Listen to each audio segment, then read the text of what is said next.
Subscribe to our YouTube channel and press the bell icon to get the latest updates.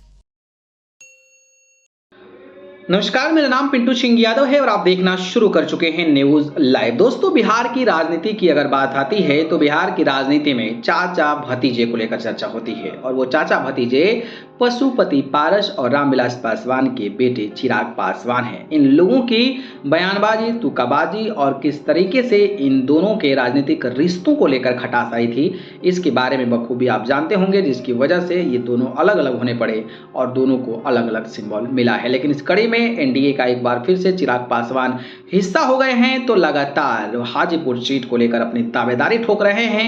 तो वहीं पशुपति पारस जो उनके चाचा हैं, उनको चिराग पासवान जमकर धोते भी नजर आते हैं और हाजीपुर सीट जहां से रामविलास पासवान के भाई यानी कि पशुपति पारस सांसद हैं, वहां पर अपनी मां को लड़ाने का चिराग पासवान बात करते नजर आते हैं। इस कड़ी में उन्होंने अपने चाचा को लेकर एक और बात पर मजे ले लिया है। वो पूरा मामला क्या है, चलिए जानते हैं। दरअसल लोजपा रामविलास के अध्यक्ष चिराग पासवान ने एक बार फिर अपने चाचा पशुपति कुमार पारस पर चुटकी ली थी। चिराग ने कहा है कि हमारे चाचा पशुपति कुमार पारस जदयू कोटे से ही मंत्री बने थे, इसलिए मुख्यमंत्री नीतीश कुमार का एनडीए में आने पर स्वागत करने की बात करते हैं।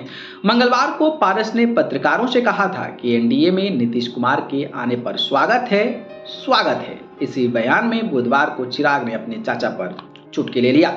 नीतीश कुमार प्रेशर पॉलिटिक्स कर रहे हैं, चिराग पासवान। चिराग ने जदयू में टूट की भविष्यवाणी भी पत्रकारों के समक्ष की। उन्होंने कहा कि मुख्यमंत्री नीतीश कुमार प्रेशर पॉलिटिक्स कर रहे हैं। नीतीश कुमार एक रणनीति के तहत राजद पर प्रेशर बनाने के लिए इस तरह का काम कर रहे हैं। नीतीश कुमार के फिर से एनडीए में जाने की अटकलों पर कहा कि उनकी क्या क्रियाकलाप, इस तरह की अटकलों की हवा मिलना स्वाभाविक है। एनडीए में रहते लालू जी की इफ्तार पार्टी में चले जाना और आईएनडीए में इंडिया रहते हुए भाजपा से जुड़े महापुरुषों की जयंती पुण्यतिथि में जाना इनके दबाव की राजनीति का फंडा रहा है। चिराग ने कहा कि नीतीश कुमार के एनडीए में आते ही जो है या नहीं देखा जाएगा।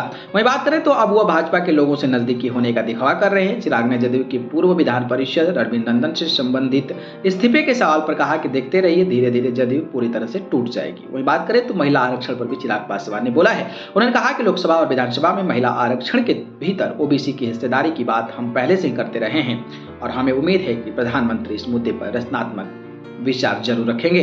तो एक अपडेट था, क्योंकि अपने चाचा को लेकर लगातार कटाक्ष करते रहते हैं। बाकी इस पर अपनी राय बताइए। ठीक है, धन्यवाद।